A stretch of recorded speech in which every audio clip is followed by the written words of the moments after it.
మన సంస్కృతి సాంప్రదాయాలను ప్రపంచ స్థాయిలో చాటిన ఘనత కల్వకుంట్ల కవితక్కకే దక్కుతుందని మంతని మాజీ ఎమ్మెల్యే పుట్ట మధుకర్ అన్నారు. మాజీ ఎంపీ ఎమ్మెల్సీ జాగృతి అధ్యక్షురాలు కల్వకుంట్ల కవిత జన్మదిన వేడుకలను గురువారం మంతని పట్టణంలోని రాజగృహలో నిర్వహించారు. ఈ కార్యక్రమంలో మాజీ ఎమ్మెల్యే పుట్ట మధుకర్ పాల్గొని కేక్ కట్ చేశారు. మాజీ సీఎం కూతురైన ఒక సాధారణ నాయకురాలిగా కవితక్క తనకంటూ ఒక ప్రత్యేకత చాటుకుందన్నారు.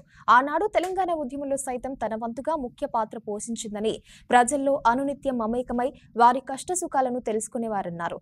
జాగృతి సంస్థను ఏర్పాటు చేసి అనేక సేవలు అందించడంతో పాటు ప్రపంచంలోని తెలుగు వాళ్లకు మన సంస్కృతిని చాటి చెప్పారన్నారు.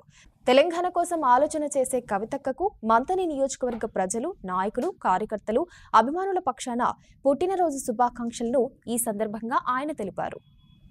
సోదరిమణి కల్వకుంట్ల కవిత గారి జన్మదినం ఈరోజు మంతని నియోజకవర్గ కేంద్రంలో అంగరంగ వైభవంగా కేక్ కట్ చేసి బీఆర్ఎస్ శ్రేణులందరం కూడా సంతోషంగా వారి జన్మదినాన్ని జరుపుకోవడానికి కారణం, పూజ్యులు కేసీఆర్ గారి కూతురు అయినప్పటికీ ఒక నాయకురాలి కూతురుగా కాకుండా తనకంటూ ఒక ప్రత్యేకతను చాటుకొని తెలంగాణ ఉద్యమంలో సైతం ప్రత్యేకమైన పాత్ర పోషించినటువంటి నాయకురాలుగా ప్రజలలో అనునిత్యం మమేకమై ప్రజల కష్టాలను తెలుసుకుంటూ జాగృతి అనే ఒక సంస్థను ఏర్పాటు చేసి జాగృతి ద్వారా తెలంగాణ సంస్కృతిని ప్రపంచంలో ఉన్న తెలుగు వాళ్లకు చాటి చెప్పినటువంటి ఘనత కూడా కవితక్క గారికి దక్కింది.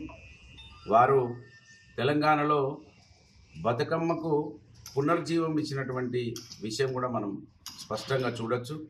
బతుకమ్మ గ్రామాలలో ఆడుకునేవాళ్ళం, కానీ కవితమ్మ వచ్చిన తర్వాత అంగరంగ వైభవంగా దాని యొక్క బతుకమ్మకు ఉన్నటువంటి విశిష్టతను చాటి చెప్పినటువంటి నాయకురాలుగా కూడా ఈ తెలంగాణలో అందరికీ కూడా పరిచయమైనటువంటి ఒక గొప్ప నాయకురాలుగా మనం చూడొచ్చు. కనుక ఆమె జన్మదినాలు ఇంకా ఇలాంటివి ఎన్నో జరుపుకోవాలని, కవితమ్మకి వారి తల్లిదండ్రుల ఆశీస్సులతో నిన్ను నూరేళ్లు వర్ధిల్లాలని మంత్రి నియోజకవర్గ ప్రజల పక్షాన, బీఆర్ఎస్ పార్టీ మా నాయకులందరి పక్షాన వారికి జన్మదిన శుభాకాంక్షలు తెలియజేస్తా ఉన్నాను.